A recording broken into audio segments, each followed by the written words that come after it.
When you first look at Aniimo's combat, it's a lot.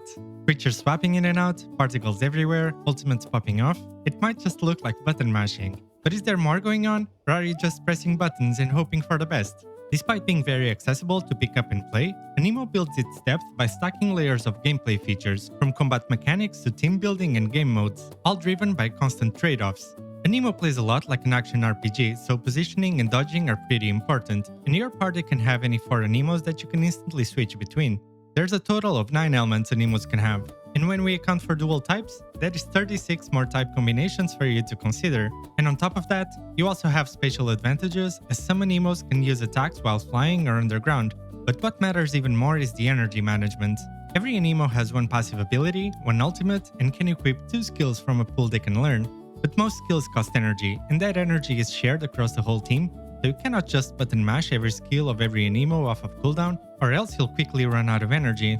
Instead, you need to prioritize which Aniimo skill you want to use with the energy that you have, so every skill is a trade-off against every other skill you could have used. But then, the ultimates also share a separate energy system, forcing you to decide which ultimates to use and when. Then, every enemy has a break bar, and every attack and skill also deals break damage to it, with some Aniimo specializing in dealing massive amounts of break damage. When you deplete an enemy's break bar, it becomes stunned for a few seconds, during which it takes more damage from attacks until it recovers and goes back to normal. So in Aniimo, you also have your typical team rules that you would expect: DPS, break DPS, support, regen, and healers. And since every challenge requires different counters, you'll probably want to build a nice variety of team comps for different situations and elemental advantages. This is even more relevant when you account for co-op, where there's additional potential for Aniimos with co-op synergies and collaborative team building, but also PvP, so there's gonna be entire metas around these different game modes as well. And before you assume this means there's gonna be a lot of power creep, the devs did state they plan to make balance changes whenever necessary. But if that isn't enough, you can also customize every individual Aniimo's performance to an extent.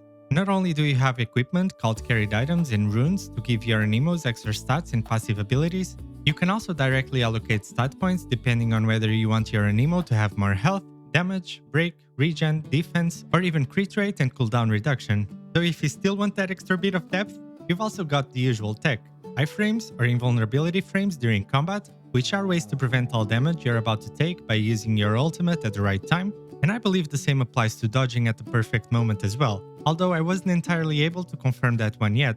You also have animation cancelling. By dodging in the middle of some attack animations, you're able to start your next attack more quickly as well. And finally, your character can also join in on the fight, but only in the overworld. You can choose which character skills you want for combat, ranging from healing your Aniimos to dealing tons of break damage, making those stunned Aniimos easier to catch.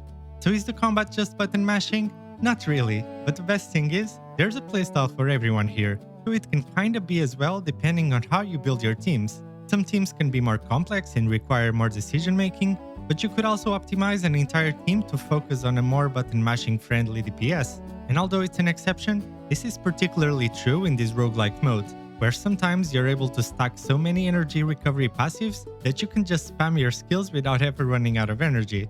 However, between all the different systems, mechanics, Aniimos at your disposal, and different game modes available, you're bound to find as much variety and complexity in combat as you could probably want from a game like this. Are you more looking forward to solo, co-op, or PvP in Aniimo? Let me know in the comments and check out my multiplayer breakdown video, and I'll see you on the next one.